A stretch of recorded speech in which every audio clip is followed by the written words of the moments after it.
Hello students, welcome back. Now in this lecture we are going to discuss about some of the mathematical tools. We are discussing the mathematical tools because this will come in your next topic, and prevent you from the confusion. We are going to discuss these tools. So first one is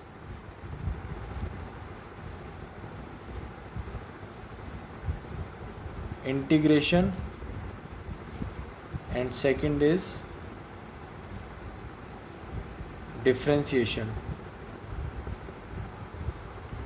So these two topics are important because in your chapter 4th, some of the because our next topic is projectile motion, and in projectile motion we have such derivation in which we have to use the integration and differentiation. So it will become difficult for you to understand these things.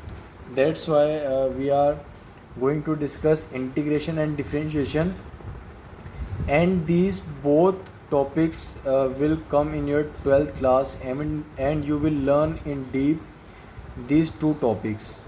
Now first of all, we are going to understand integration.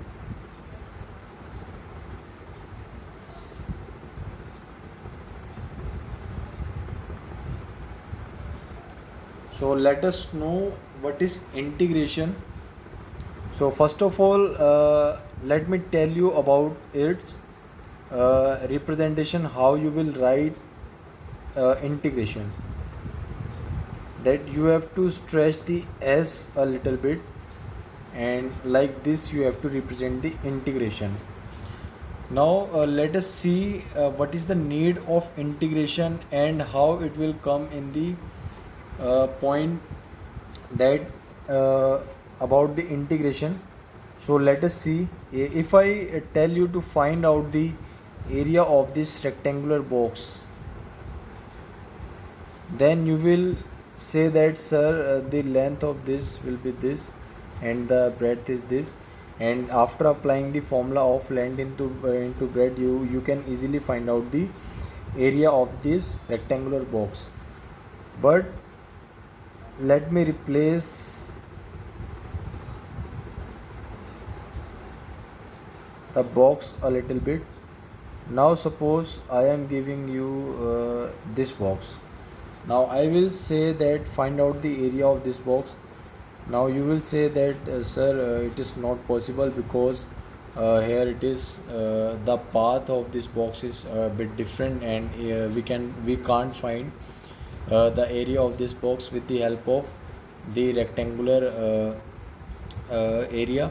So for this we got the integration, through which what we do, we divide this. Let's suppose this is x, I am taking this x, and I am taking this side is as y.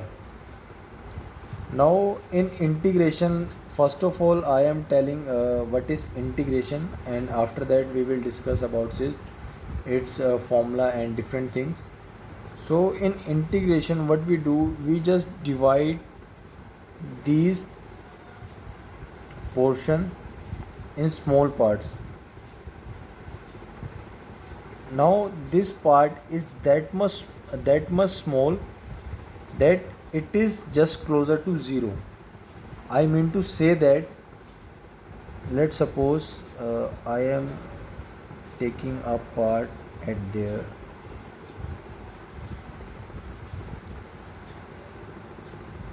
Now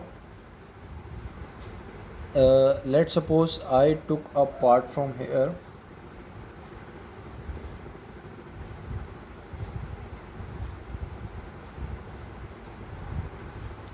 Now the width of this portion will be nearby to 0. That means it will be 0.000001. Okay. Now you will say that, sir, we can even increase more zeros. So now someone put 10 over there, and someone put 10 here, here, here, and this series will go on. So this is basically our thinking, and we have to go at that point where it is nearby the zero. So you can even apply lakh, crore, and even further zeros before the 1. So that is basically nearby the 0. So this is the width of that part, and at that time the area that is basically that is you are currently watching, that it is curved, it will look like that is straight. Now some student will say, no sir, that will not straight, it is like curved, so it can't be straight. Even if you can do its more smaller parts, it can't be straight. But let me explain you with the help of an example. We know that earth is round. Okay, we know earth is in the form of round, but when we walk, so what you notice that the path is straight, and so through this you can relate these terms. Okay, so you can relate this that this is a straight path. So for this what we do, we are letting the length of this is y, that I already gave over there, and this small portion we write it as dx. One more thing I would like to clear, that if we do the small portion, that is write as a dx, and if we do the, we call it dx, and if we do the it a bit larger, then we will denote it by delta d. The both things are same, but the width of these terms will be different. This is the smaller portion, and this will be for the larger portion. Now this dx, from this you can find the area of this portion that you divided, and you get it from there. So the area of this portion will be a is equal to dx dot y. So for this you can write this, and if I say that after calculating the whole area like this, and if I do the sum of this part, so through with the help of these things I can find the area of that portion, I mean that box. So that is basically the integration. So I hope I am clear with the topic of integration. Now let's move towards the math portion, in which we will see that what is basically the formula that we will use in our projectile motion or in further concept of physics. So let us see. So first of all, integration is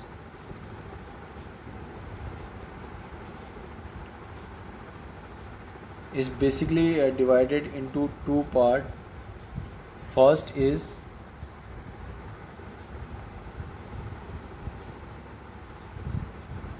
definite integration, and second is indefinite integration. I am drawing the figure here again so that it can be more clear to you.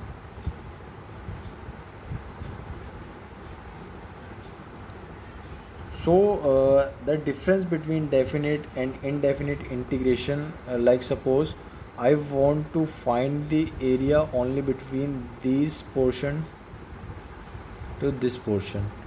So the area of this can be found with the help of the definite integration.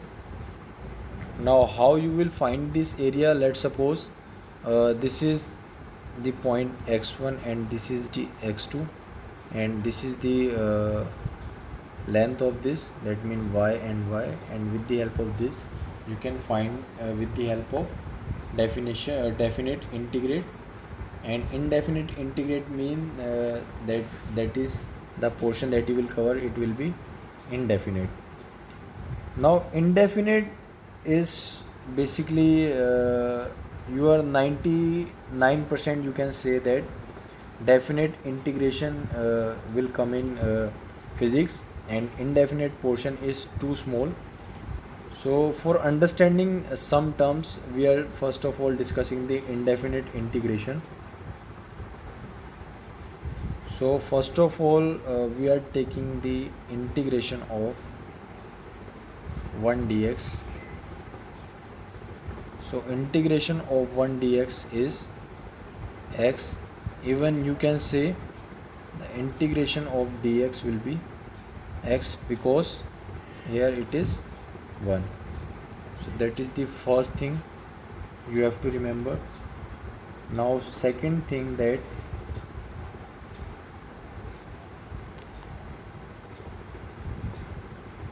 if you have to find out the integration of x to power n dx, then the formula for this will be x raised to power n plus 1 upon n plus 1. That is the integration of x raised to power n. Now I am taking an example so that it can be more clear to you.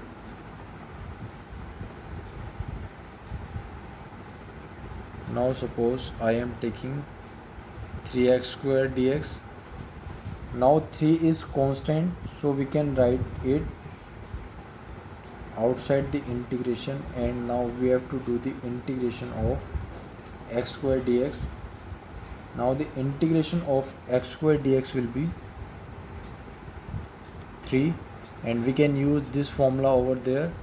Then the power of x will be x n plus 1, that means 2 plus 1, and on downside 2 plus 1, so it will be around 3 x raised to power 3 upon 3, and from here we can cancel the 3 and 3, and the final integration will be x raised to power 3. Now this is the example so that this portion can be clear to you. Now one more thing, if we are having another term, that is 3x plus 2x square dx. Now how you will solve this portion? So for this we can separate these things. We can do this separate of for 3x dx, and we can do this separate for 2x square dx. So for 3x we can take 3 common from here, and we know here x is having power 1, so it will be x 1 plus 1 upon 1 plus 1 dx, and plus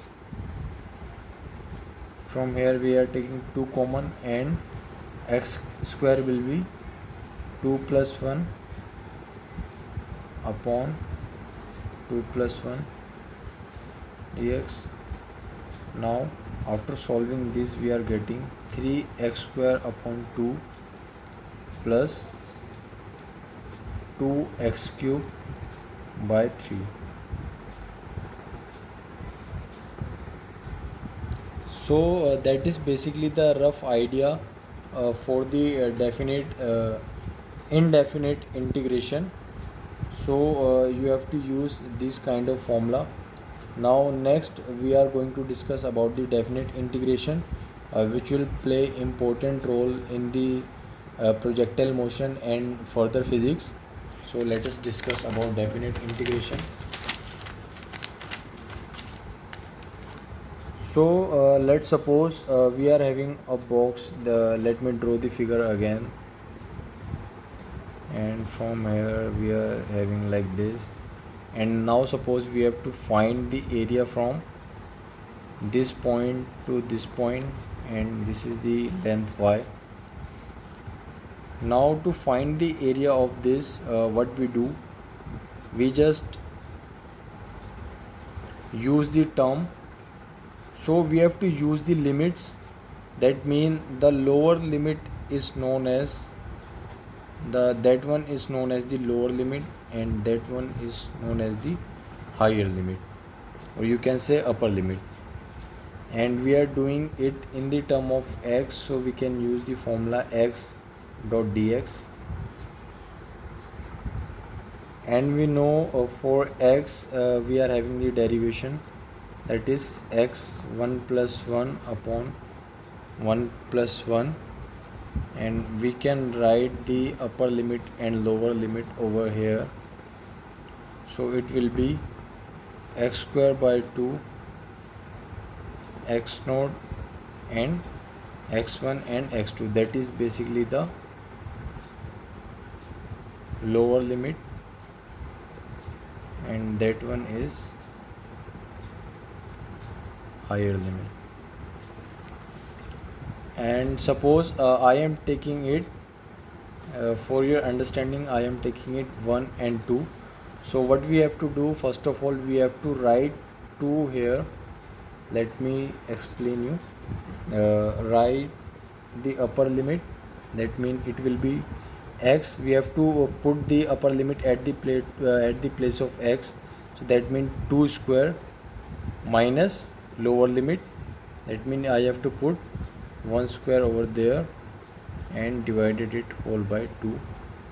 So it will be 4 minus 1 by 2, that is 3 by 2. Or for your understanding, I am taking the upper and lower limit 2 and 3. So what we have to do, first of all we have to put 3 at the place of x, that means 3 square minus lower limit, that is 2, that means 2 square, and divided by 2, that will be 9 minus 4 by 2, and it will be 5 by 2. So that is basically the definite integration that will help you in solving the questions. So I hope I am clear up to that much point, that how you have to solve the integration portion, and some of the things that you have to remember about the integration, that mean the what is the integration of x dx, and what is the integration of 1 dx, and what is the integration of trigonometry functions. So you have to remember that things. Now let's move to the next mathematical tool, that is differentiation.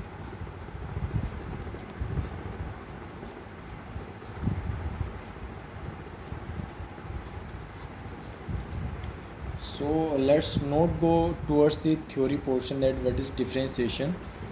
So let me tell you a little bit about the differentiation. So in the integration, what we are doing, we are having I explained with the help of this example. So we are having this portion, and we just divide these things, and after that we do the sum of all these terms, and through which you get the area of that box. But in differentiation, what we do, we just break the things, that mean this portion, if I break that much portion, so that is basically its differentiation. Okay, so for find out the differentiation, what we do it in the respect of something. Let's suppose if I want the if I write, that mean dx by dy, that mean I am doing differentiation of x with the respect of y. So I am doing the differentiation of x with the respect of y. So let's not talk much about the this one. Let's come direct to the points. So the differentiation of constant terms will be 0, that means the dx dy of 1 will be 0, and dx dy of 5 will be 0.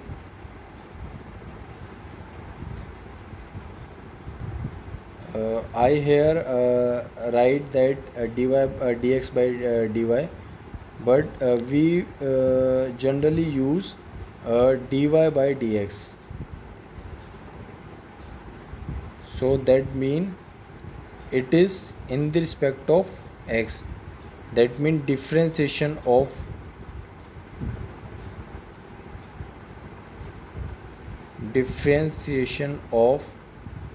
y with respect to x. So the differentiation of 1 dx will be 0. So the differentiation of 1 will be 0. That means the constant terms differentiation will be 0. That means if I use 5, the differentiation of 5 will be 0. dy by dx of let's suppose we are having y, that is x raised to power n, then dy by dx will be n x raised to power n minus 1. It will be more clear with the help of an example. So I am taking an example. Let's suppose here a function, that is y is x raised to power 5. So dy by dx of x raised to power 5, that will be 5. If we use this formula, then it will be 5 x raised to power n minus 1. So that will be 5 x raised to power 4. Next question, if we use that, if we are having x raised to power 9, then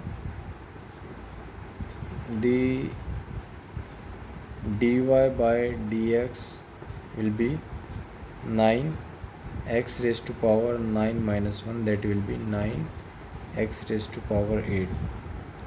Now next is y, if we are having 3x raised to power 3, then dy by dx will be, constant is already there, so we just multiply another things.